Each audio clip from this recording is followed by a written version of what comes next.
In Philadelphia, there's never a shortage of wonderful things to do, but there are some activities you really must do, especially if this is your first time visiting.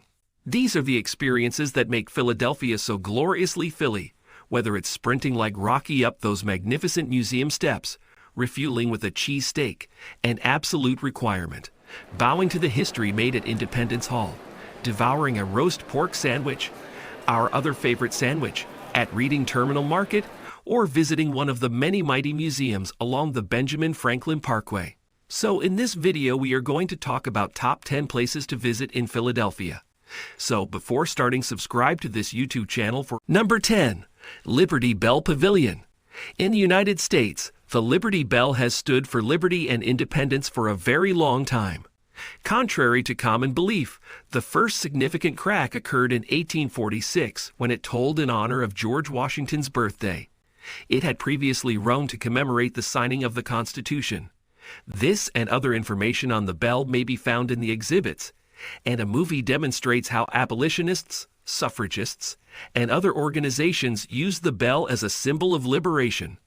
The bell made a national tour in the late 1800s to heal the divisions caused by the Civil War. The bell arrived in Philadelphia in 1915 and has remained there ever since.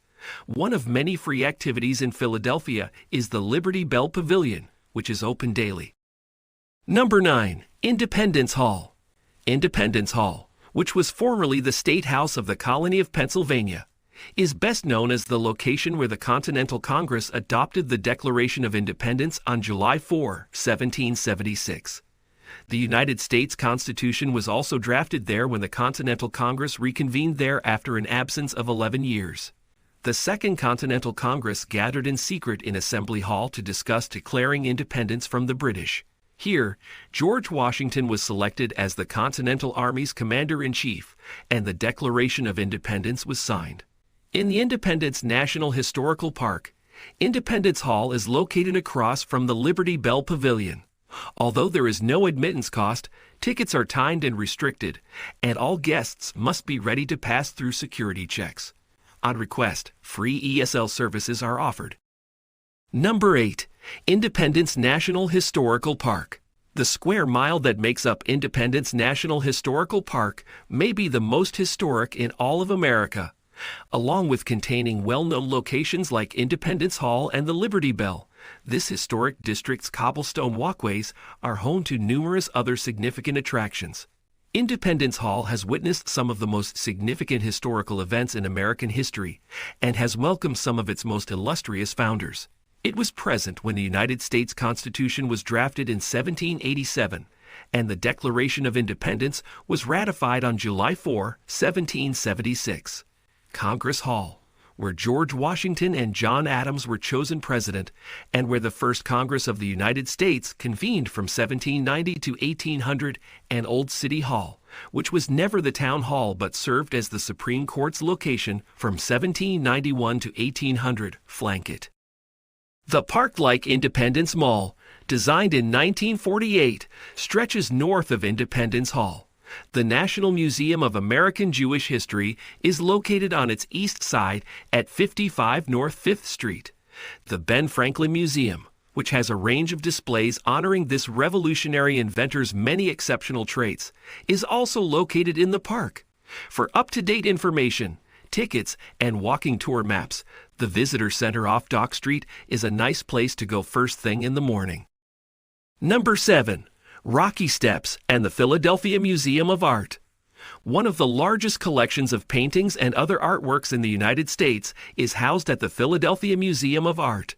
The medieval galleries, which feature artwork by the Van Eyck brothers and Roger van der Weyden, are one of the best parts of the museum. Renaissance and Baroque artwork, as well as 18th and 19th century works of art, such as paintings by Van Gogh, Renoir, Toulouse-Lautrec, Manet, Cézanne, Monet, and Degas, can be found in other rooms. Picasso, Chagall, Matisse, Miro, Paul Klee, and other painters are part of a collection of 20th century European art. The Philadelphia artists Thomas Eakins, Charles Wilson Peale, the Staircase Group, 1795, and many more also produced American art. There are also exquisite collections of Asian art, including pieces made of porcelain, jade, and oriental carpets. Number 6. Reading Terminal Market. Since 1995, the market at Reading Terminal has been recognized as a National Historic Landmark. It is a long-standing Philadelphia tradition. The Reading Railroad Company constructed this area beneath their new station in 1893 to make room for the farmers' and butchers' open-air markets that had been taking place there for years. It has been in use ever since. The old market has undergone repairs, but many of the original elements of the building and its atmosphere have been preserved. There are more than 80 merchants here today, 75 of which are independent small businesses. Local fruit, free-range meats, canned products, freshly baked Amish bread, and handmade goods including apparel, jewelry, and presents are all items that locals and visitors can purchase. Pennsylvania Dutch cuisine is a specialty of several suppliers. Number 5. The Barnes Foundation. This museum, which Dr. Albert Barnes founded, is a crucial component of Philadelphia's Parkway Museum District. It is home to some of the largest collections of French Impressionist and Post-Impressionist paintings in the world, including the largest Renoir collection and the greatest number of Cézanne's works in existence. There are around 60 Matisse paintings and a sizable number of Degas, Manet, and Modigliani pieces. Early modern artists like Picasso and a sizable collection of African sculptures are among the additional collections. On the first Sunday of each month, the museum offers free gallery viewings, events, and family-friendly entertainment. On the first Friday of each month, adults are invited to spend the evening perusing the collections, attending lectures, and networking with other enthusiasts while taking in live music and refreshments. Number 4. Love Park. The renowned LOV sculpture by Robert Indiana, which was erected in John F. Kennedy Plaza for America's bicentennial celebration in 1976, honors the city of brotherly love in Philadelphia. The square, which is now more commonly referred to as Love Park, serves as the gateway to Philadelphia's Museum Mile, the Benjamin Franklin Parkway, which is home to the Barnes Foundation, the Franklin Institute, and the Philadelphia Museum of Art. Love Park is the site of frequent pop-up events, such as a Christmas village, and combines green spaces, trees, walking routes, benches, and open paved areas for festivals and events. Number 3. Please Touch Museum. Every child's fantasy comes true at the Please Touch Museum, where they can see with their hands as opposed to only their eyes. The opportunity to explore the history, make-believe worlds, space, and the vast, uncharted world around them is provided by this entirely interactive museum, which encourages children of all ages to learn via play. When trying various occupations, youngsters can dress up as characters in exhibits like the kid-sized Metropolis. The River Adventures exhibit enables kids to learn about science and physics by utilizing dams, water wheels, levers, locks, and other water-manipulating tools. It is both informative and entertaining. Even the garden, where the museum cafe grows its food, is open to children. There is also a Denzel carousel outside that is more than a century old, used to be at the nearby Woodside Park, and has been completely restored to its former splendor. One of the most popular activities for families in Philadelphia is spending a day here. Number 2. The Philadelphia Zoo. The Philadelphia Zoo is home to a variety of species from all over the world and is actively involved in wildlife conservation and rehabilitation activities, with a focus on informing visitors about how humans affect other members of the planet's ecosystem. Big Cat Falls is one of the park's most unique habitats.